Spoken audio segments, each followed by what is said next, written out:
Hello everyone, hope you are doing all great. So we are Team 12 and in this video we are going to talk about a specific field in ESP.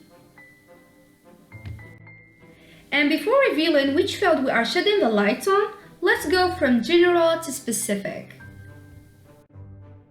So what is ESP or what is meant by ESP? English for specific purposes is a subset of English as a second or foreign language. It usually refers to teaching the English language to university students or people already in employment, with references to the particular vocabulary and skills needed. And in this video, the specific field being chosen is English for Human Sciences. So what are the human sciences? Sciences are the sciences that discuss the phenomena and issues related to human experience and the ways in which a human being interacts with what is around him. It aims to explain the human behavior of individuals. Therefore, it relates to the activities and everything that expresses human thoughts in general. In the study of human sciences, you will learn a lot about philosophy, history, literature, religion, as well as the human condition and more. And in this video, we are going to talk about many points. These points are the importance of English in the field of human sciences, discourse features, linguistic features, text and genres, activities and tasks,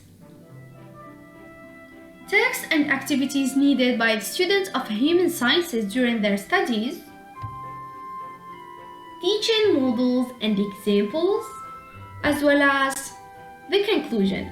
Great, so let's start first with the importance of English in the field of human sciences. Studying English in the field of human sciences offers students a number of courses to help develop the understanding of the distinctions of the English language. Also, the program helps to develop in students an appreciation of the English language and the ability to think critically about the use of this language in all domains of life, as it encourages them to think logically and analytically, consequently helping them to solve problems creatively.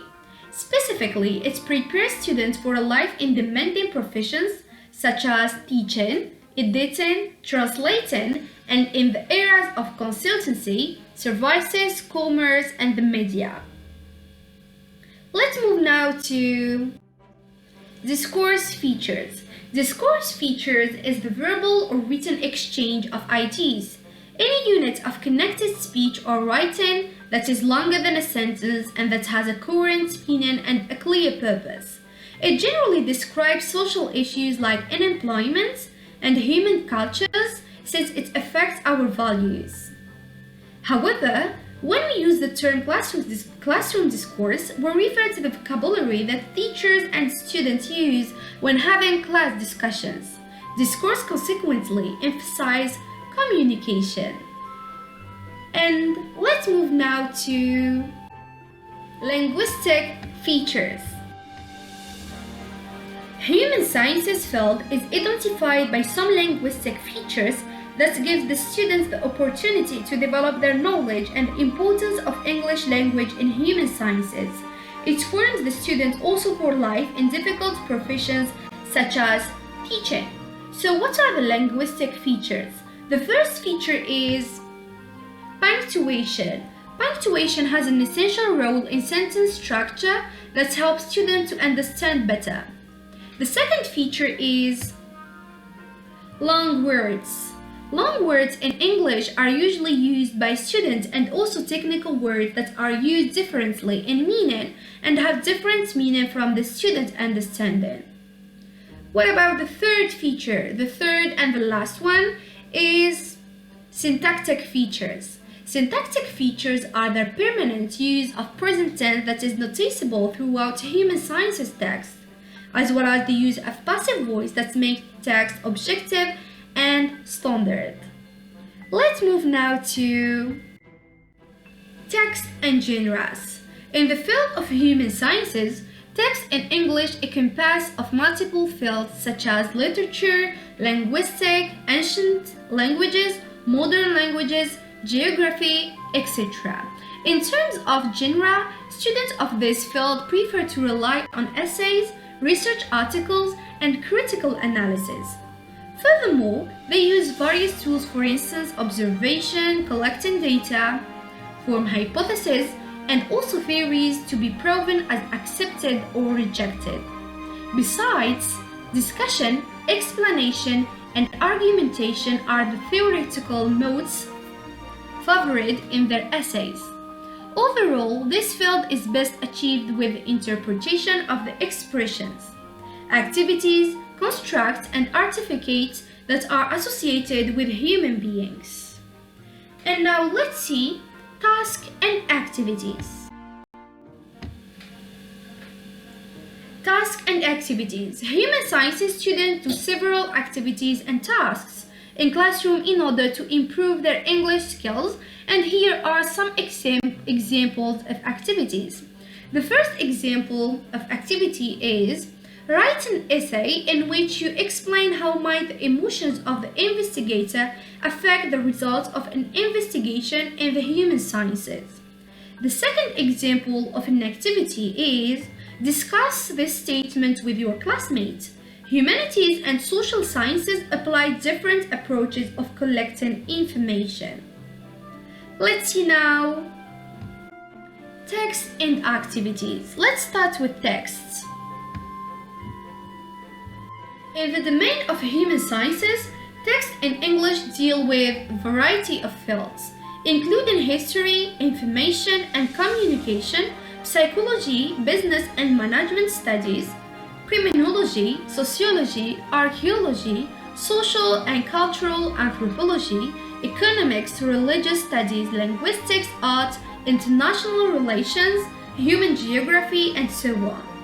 They could be in form of essays, research articles, etc.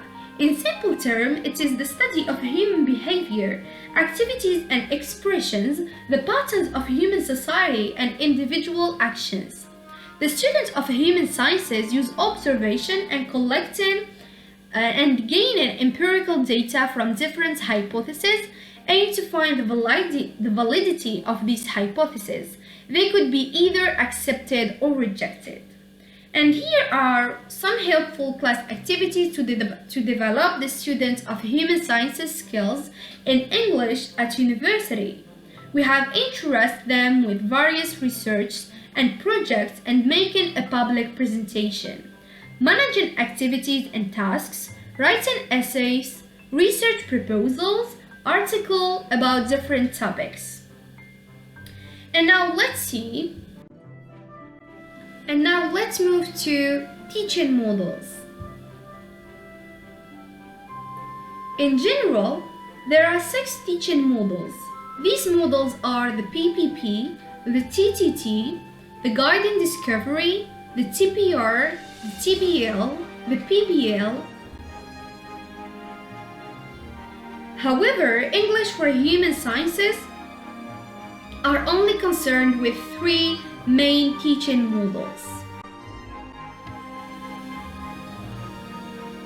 The first teaching model is the PPP, which is Presentation, Practice, Production.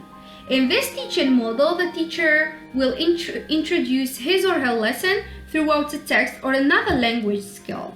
The teacher will present and explain the task given, then they start the practice. However, the structure would be produced by the student as a kind of feedback in order to their comprehension would be checked by the teacher, whether they have understood or not.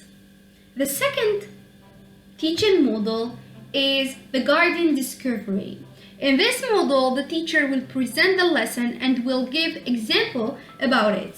Then both teacher and student will work together in order to examine the language and try to understand it. Here, the teacher guides his or her students by giving them questions, for instance. The third and last teaching model is the PBL, which is project-based learning. In this teaching model, the teacher will ask students to search about a specific task in which they have a long period of time, a week until a month, for example. During this period, students do their research by being guided by the teacher. Then once the deadline is over, students are going to present and perform their project for both their teacher and comrades. And now let's see the conclusion. Conclusion. To conclude, using English in human sciences enable learners to understand how humans are manipulated in terms of behavior, lifestyle, culture, and so on. Moreover, it develops both a depth and breadth knowledge, skills, and experiences that makes them highly employable across a diverse range of careers as well as adapt to change.